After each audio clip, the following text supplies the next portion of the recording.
Oke Pak Gita, kalau misalnya tadi dikatakan 405 triliun masih kurang cukup menjawab permasalahan yang ada, 1.600 triliun. Tapi itu memungkinkan tidak diluluskan oleh pemerintah mengingat kondisi keuangan Indonesia saat ini? Bagaimana Pak Gita? Saya berharap 1.600-nya itu diperkenankan oleh pemerintah. Dan bukan hanya diperkenankan, tapi dilakukan sesegera mungkin. Karena tadi yang ilustrasi sebelumnya adalah setiap hari perekonomian kita tuh nilainya 42 triliun. Ya kan? Dan udah banyak dari 42 triliun ini yang udah nggak bisa berputar. Jadi semakin lambat aksi stimulus itu dilakukan, ya itu akan semakin menggerus ke bawah dan semakin probabilitas kelumpuhan permanen itu akan terjadi. Jadi kalau tadi Pak Rosan bilang 1.600 itu sebetulnya hanya untuk menciptakan stabilitas sosial. Supaya 129 juta tenaga kerja termasuk UMKM itu bisa terus mendapat pendapatan, ya kan? Dan fasilitas kesehatan juga bisa diadakan, termasuk testing, termasuk ventilator, tempat tidur, perawat, dokter dan segalanya. Ini masih kurang. Testing aja itu masih 150 per 1 juta manusia. Sebagai acuan, di Singapura itu sudah 12.000 tes per 1 juta manusia. Di Amerika sudah 10 juta, sudah 10.000 per 1 juta manusia. Di Malaysia mereka akan tingkatkan ke level 10.000 per 1 juta manusia. Nah ini kita masih 150 per 1 juta. Jadi untuk kepentingan kesehatan aja kita harus tingkatkan penggelontoran dana. Untuk stabilitas sosial, untuk sebagian besar dari 130 juta tenaga kerja tadi itu harus diberikan pendapatan. Itu dari sisi demand saja. Tapi yang harus dipikirkan dari sisi supply juga. Nah, dari sisi supply ini sangat terkait dengan perbankan. Kalau tadi Pak Rosan udah bilang dari neraca pinjaman di perbankan itu kurang lebih 6.000 triliun, anggaplah 40% itu sudah mulai pincang. Karena PSBB karena mungkin dia nggak bisa dapat bahan baku, karena dia nggak mau ke kantor, karena dia takut atau apapun. Nah, ini harus ditangani. 40% dari 6.000 triliun itu 2.400 triliun. Dan ini terkait dengan sektor-sektor yang sangat rentan, termasuk pariwisata, termasuk food and beverage, termasuk UMKM. UMKM aja di neraca perbankan itu jumlahnya kurang lebih 1.100 triliun. Di neraca perbankan secara keseluruhan dari 6.000 triliun UMKM-nya 1.100 triliun, untuk pengolahan kurang lebih 800 triliun, untuk konstruksi dan real estate kurang lebih 1.000 triliun, belum lagi untuk transportasi kurang lebih 200-an triliun dan pariwisata, F&B dan segalanya. Nah ini yang sangat rentan. Nah ini harus diperhatikan.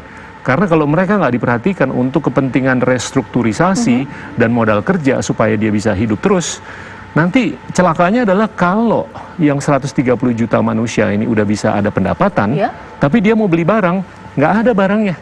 Karena pabriknya nggak jalan, petaninya nggak bisa jalan, peternaknya nggak bisa jalan, nelayannya nggak bisa jalan, karena dia nggak ada modal kerja dari perbankan dan dia nggak ada modal yang bisa berkesinambungan.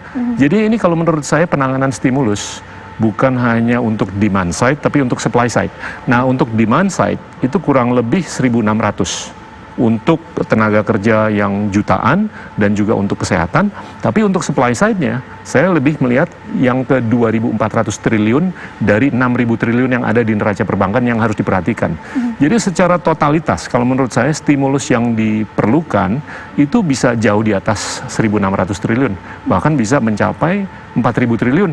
Dan ini kalau kita mengacu ke PDB, ya tadi Pak Rosan udah menyebut angka-angka persentase yang sudah dilakukan dalam bentuk stimulus di negara-negara maju dan berkembang, itu kisarannya antara 10 bukan hanya sampai 20%, tapi bisa sampai 25%. Bahkan tadi pagi juga kita mendapat berita di Amerika Serikat, kemungkinan stimulusnya sudah diangkat dari 2,2 triliun dolar ke 2,7, dan ini akan ditingkatkan terus sampai 6 triliun dolar.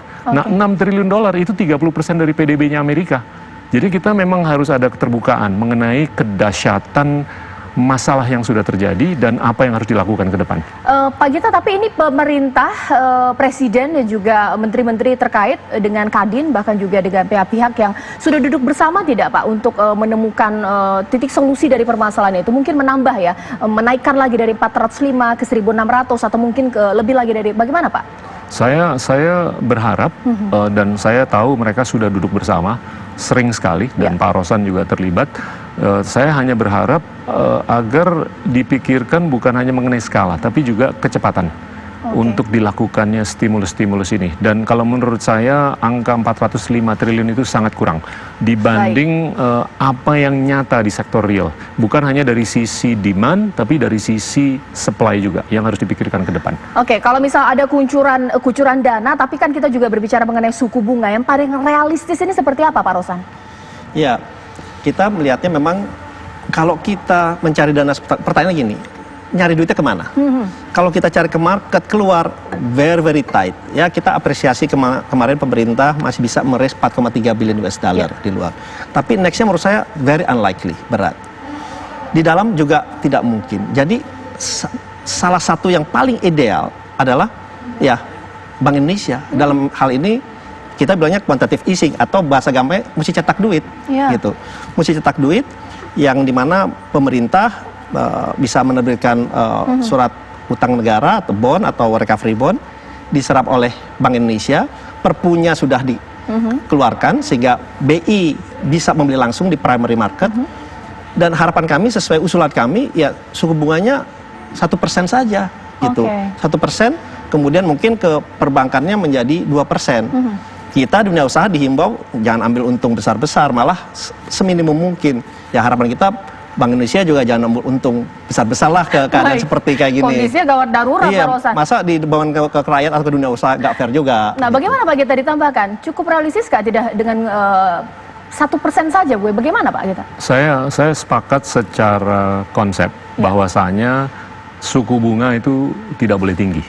Karena di saat yang sangat sulit dan kita mengacu ke bukan hanya diri kita sendiri yang lagi sulit, tapi mengacu ke negara-negara lain atau perekonomian lain yang juga melakukan konsep yang sama. Dalam konteks pelonggaran kuantitatif atau quantitative easing, itu mereka pada intinya bank sentral membeli instrumen di pasar sekunder ataupun primer, dengan likuiditas yang begitu besar untuk kepentingan objektif menurunkan suku bunga. Dan suku bunga di pasar-pasar internasional itu berkat atau dikarenakan quantitative easing atau pelonggaran kuantitatif sudah menurun secara drastis dalam beberapa tahun terakhir. Dan ini sebagai ilustrasi saja pelonggaran kuantitatif yang sudah dilakukan oleh perekonomian Amerika Serikat, Eropa atau Uni Eropa dan Inggris dan Jepang dan Tiongkok itu sudah lebih dari 22 triliun dolar. Itu kurang lebih 400.000 atau 40.000 triliun rupiah. 400.000 triliun rupiah. Itu nggak kecil angkanya yang sudah dilakukan dalam beberapa tahun ini. Jadinya mengingat keterbatasan alternatif untuk mencari dana, saya rasa pelonggaran kuantitatif ini bukan hanya tepat sebagai solusi atau alternatif yang harus dipertimbangkan, tapi pertimbangan untuk menurunkan suku bunga, anggaplah ke 1%, itu saya rasa akan menyemarakkan dunia usaha agar pemulihannya itu sangat struktural dan berkesinambungan. Oke, biar ada gambaran ini Pak Rosan, jikalau memang tidak ada penambahan dari kucuran dana tadi seperti 1.600 triliun, dunia usaha bisa bertahan berapa bulan? Kalau misalnya ada kucuran dana, dunia usaha ini bisa bertahan berapa lama? Seperti apa Pak Rosan? Ya, kuncinya memang tidak hanya besar, big, bold, tapi juga harus quick, cepat. Kalau saya bicara dengan teman-teman pengusaha, dengan asosiasi, dengan industri, napasnya ini antara 3 sampai 5 bulan lagi. 3 sampai 5 bulan lagi. Oleh sebab itu memang pemerintah ini harus cepat karena kita kejar-kejaran dengan waktu juga gitu. Nah, dan kalau kita lihat juga sekarang dari pemerintah untuk mencapai kesehatan ini kan juga masih banyak yang bilang peaknya, ada yang bilang Mei, ada yang Juni, Juli, itu kan juga kita belum tahu nih bottomnya kapan. Nah, oleh sebab itu tekanan terhadap kita ini makin lama makin besar dan napasnya ya seperti saya sampaikan itu, walaupun pemerintah kita apresiasi juga sudah mengeluarkan kebijakan misalnya PPh 21, 22, 25. Memang harus diperluas saja gitu dan diperbesar. Jangan misalnya PPh 25 hanya 30%, harus sampai 100% gitu. Oke, Pak Gita, kita berpikir bahwa idealnya ini diaminkan oleh pemerintah, tapi ketika angin segar untuk dunia usaha, angin segar untuk masyarakat Woncilik kelas menengah ini, kondisi terbaik seperti apa yang mungkin bisa terjadi jika memang kemudian dinaikkan marginnya dari 405 triliun ke 1.600 juga lebih? Bagaimana Pak Gita?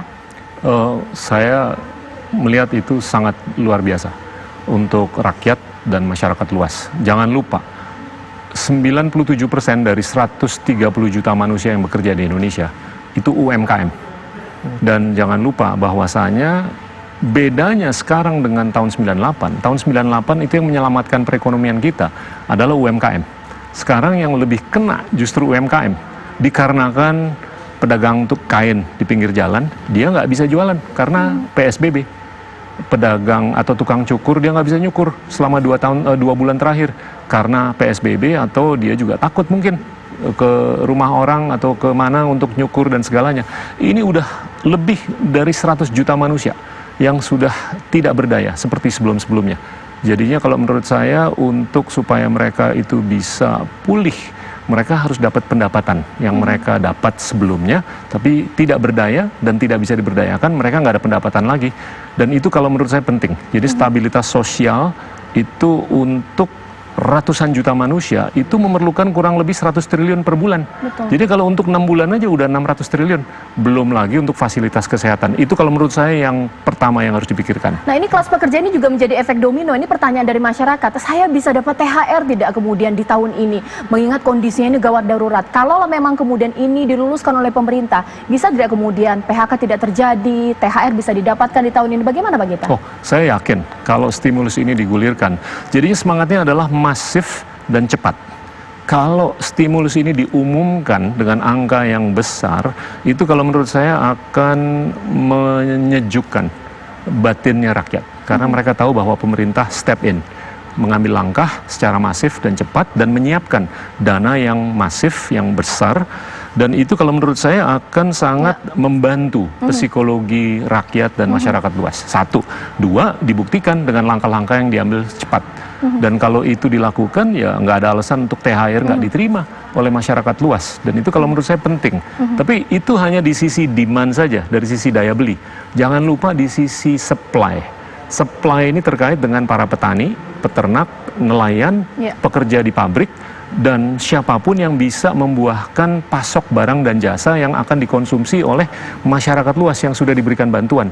Nah, ini kalau nggak dibantu, yang banyak sekali lekat dengan perbankan, ini bakal sulit. Dan kalau mereka tidak dibantu, ini dari mungkin kepincangan bisa menuju kelumpuhan. Dan kalau mereka sudah lumpuh, itu akan secara sistemik lebih sulit lagi untuk pemulihan ekonomi supaya bisa terjadi di kemudian hari. Dan kita bisa melihat mungkin corak yang beda di tahun 2021 kalau supply side-nya tidak dipikirkan.